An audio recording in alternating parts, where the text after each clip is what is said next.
This is the story of how my village survived Ebola. Bats brought the tiny Ebola germs. Too small to see. So small, yet so dangerous. Without realizing, Grandfather rubbed a little blood in his eye. Ebola germs came into his body.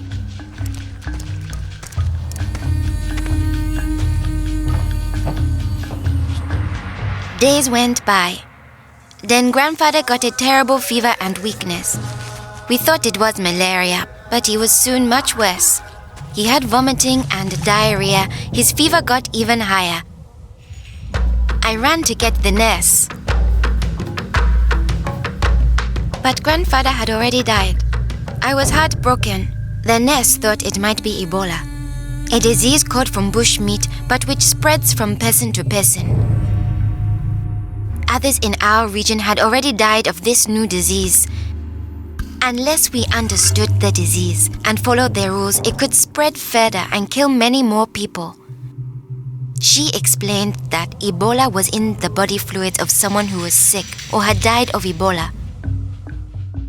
Their sweat, tears, mucus, saliva, vomit, diarrhea, urine, breast milk, sexual fluids, and blood. When we touch a sick person's body fluids, the Ebola germs can get into small breaks in our skin or into our eyes, nose, or mouth. The Ebola germs spread into our body and make us sick.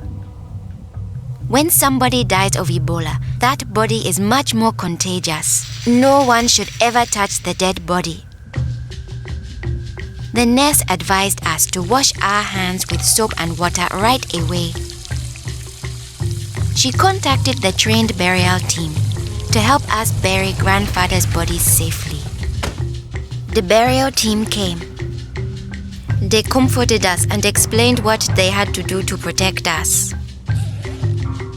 The team wore protective clothing that kept them safe from the dangerous germs.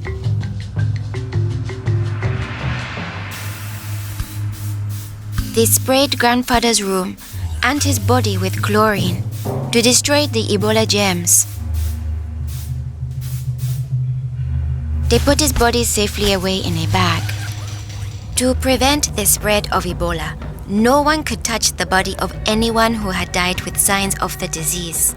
They also burned his mattress, bedding, and clothes, anything that might have his germs. All these actions made us safer. It was too great a risk to follow all our traditions, but we still honored Grandfather in the time of Ebola. Our chief gathered all the villagers together after Grandfather's death. He explained that it's natural for us to fear Ebola, but if we trust in our health workers and follow their rules, we could stop the disease. The nurse explained to us, when a person has symptoms such as fever, don't touch them. Get them to the treatment center right away. They will have the best chance of surviving and they won't spread Ebola. She advised us to wash our hands with soap and water many times a day. The whole village agreed to follow these rules. Since we all had close contact with Grandfather, we were at risk of getting Ebola. We had to stay home. A health worker visited us every day to see whether we had fever or signs of sickness. We would show signs within 21 days if we had Ebola.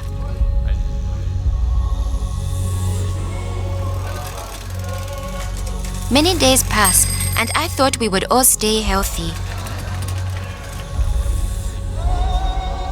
But one morning, I found my mother burning with fever. I knew I couldn't touch her. She was now contagious. My father came in. He told me he was taking my mother away to our uncle's house in the nearby village. He was afraid to take her to the treatment center, afraid he'd never see her again. I knew I had to stop them. I was young, but I stood up to both of them. I told them if this could be Ebola, she must go to the treatment center right away. We needed to trust in our health workers to save her, save ourselves, and save our village. I saw in their faces that they understood. Running away would only lead to more death and suffering. My mother tested positive for Ebola. They found her a bed.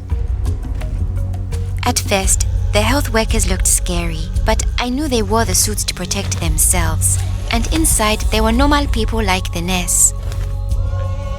They took good care of my mother. They gave her fluids, medicine, and food, and helped her body stay strong to fight Ebola. I missed my mother very much, but I could still talk to her on the phone. Sadly, some people in my village didn't survive, but my mother got better day by day. Soon, we were able to see her from a safe distance. One day, the nurse announced that my mother would live. Now we were safe to hug and kiss her. It was a day to celebrate. Our village followed their rules. We trusted our health workers, brought us sick for care right away, called for the safe burial team when one of our people died, and we always wash our hands with soap and water.